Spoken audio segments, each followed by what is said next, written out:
High বন্ধুরা, তোমরা সবাই কেমন আছো? আশা করি সবাই ভালো আছো।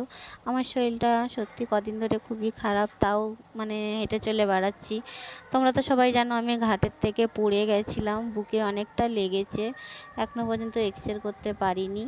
তা আমি রান্না করবো বলে সব কিছু গুছিয়ে নিয়েছি। আর এটা ছিল আমার আজকেরকার ভিডিও না, এটা কালকেরকার আমি ভিডিওটা করে রেখেছিলাম। তো দেখো সব কিছু গুছিয়ে আমি রান্না করতে চলে এসেছি। আর এখন যা গ্যাসের দাম পড়েছে, তাই আমি দেখো কাঠের জালে রান্না করছি। এখন থেকে না, আজ 2 মাস হয়ে যাচ্ছে যেখান থেকে গ্যাসের দাম বেড়েছে, সেখান থেকে আমি কাঠের জালেই রান্না করছি। আর সত্যি কথা বলতে আমার কাঠের জালে রান্না করতে খুবই ভালো লাগে।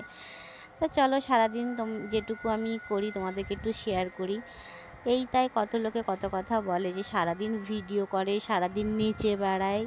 তা কী করবো বলো, আমার এটাই ভালো লাগে তাই এটা করি। তা কারুর কথা আমি মোটামুটি কানে নেই না।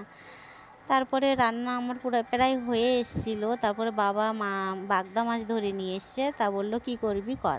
তা আমি ভাবলাম যে বাগদা মাছের আজকে একটু কালিয়া বানাবো। তো দেখো আমি মশলা করে নিয়েছি, নারকেলের দুধ বের করে নিয়েছি, বের করে পোস্ত বেটে নিয়েছি, সব কিছু মোটামুটি আমি গুছিয়ে নিয়েছি।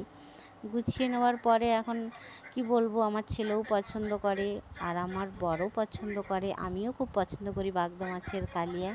সত্যি আমাদের খুবই ভালো লাগে। আর আমি দেখো রান্না করতে করতে আমি আর এত সুন্দর সেন্ট বেরোচ্ছে, আমি খুন্তি থেকে সেন্টটা নিচ্ছি। তা কী করবো, চলো আমার রান্না মোটামুটি কমপ্লিট হয়ে এসেছে।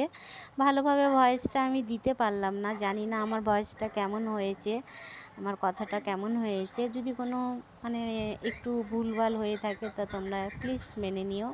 তো চলো টাটা বাই বাই, ভিডিওটা